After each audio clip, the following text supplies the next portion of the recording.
روزے کی ایک حکمت یہ ہے کہ انسان جب بھوک اور پیاس پر صبر کرتا ہے تو اس انسان میں مصائب اور مشکلات پر صبر کرنے کی عادت ہو جاتی ہے، عادت پڑ جاتی ہے۔ بھوک اور پیاس پر صبر کرنے سے انسان کو مصائب اور مشکلات پر صبر کرنے کی عادت پڑ جاتی ہے اور مشقتیں برداشت کرنے کی مشق بھی ہوتی ہے۔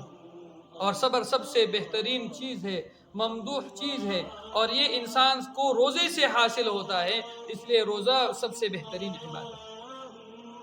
روزے کی ایک حکمت یہ ہے کہ روزہ رکھنے سے جب انسان بھوک اور پیاسا رہتا ہے تو انسان کی تکبر ختم ہوتی ہے۔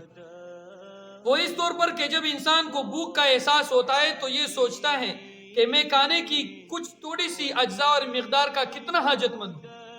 جب مجھے کھانے کی کوئی چیز میسر نہیں ہے، مجھے پینے کی کوئی چیز میسر نہیں ہے، میری حالت غیر ہو گئی ہے، تو لہٰذا یہ تکبر کرنے سے بچتا ہے اور یہ کہتا ہے کہ تکبر کے لائق وہ ہے جس کو نہ بھوک لگتی ہے نہ پیاس لگتی ہے۔ جب میں کھانے اور پینے کی چیزوں کا محتاج ہوں تو تکبر میرے لائق نہیں۔ تو روزے کی ایک حکمت یہ کہ انسان سے تکبر کی بو ختم ہو جاتی ہے۔